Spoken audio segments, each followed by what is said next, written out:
আসসালামু আলাইকুম। এই ভিডিওতে এখন আমরা জীবন ও জীবিকা বইয়ের স্কিল কোর্স 1-এর মাছ রান্না পাঠের সমমূল্যায়নগুলো দেখে নিব।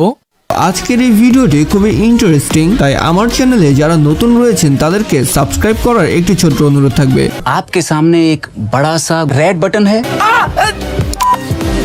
আর আমার চ্যানেলের অলরেডি সাবস্ক্রাইবার যারা রয়েছেন তারা অনেকেই এভাবে ভিডিও দেখে চুপি চুপি পালিয়ে যান, তাই ভিডিওটিতে লাইক করে যাওয়ার একটি ছোট্ট অনুরোধ থাকবে।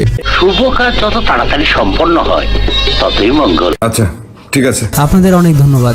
এখানে বলা হয়েছে রুচির পরিবর্তন এবং স্বাদ আরও বাড়ানোর জন্য তুমি বিভিন্ন ধরনের শাকসবজি, এখানে টাইপিং মিস্টেক হয়েছে, এখানে হবে বিভিন্ন ধরনের মাছ দিয়ে মজাদার তরকারি রান্না করে তোমার পরিবারের সদস্যদের খাওয়াও এবং তাদের মতামত সংগ্রহ করে শ্রেণী শিক্ষকের নিকট জমা দাও। তো প্রথমেই তোমাদেরকে এই কাজটি করতে হবে, বিভিন্ন ধরনের মাছ দিয়ে মজাদার তরকারি রান্না করে তোমাদের পরিবারের সদস্যদের খাওয়াতে হবে। এরপর তোমার পরিবারের সদস্যরা যেসব মতামতগুলো দিবে এই মতামতগুলোর উপর ভিত্তি করেই তোমাদেরকে এই ছকটি পূরণ করতে হবে। তোমাদের পরিবারের সদস্যদের মতামত যদি খুব ভালো হয় সেক্ষেত্রে তোমরা এই প্রথম ঘরে টিক চিহ্ন দিবে, আর যদি ভালো হয় সেক্ষেত্রে এই দ্বিতীয় ঘরে টিক চিহ্ন দিবে, আর যদি মতামত চলনসই হয় সেক্ষেত্রে এই তৃতীয় ঘরে টিক চিহ্ন দিবে।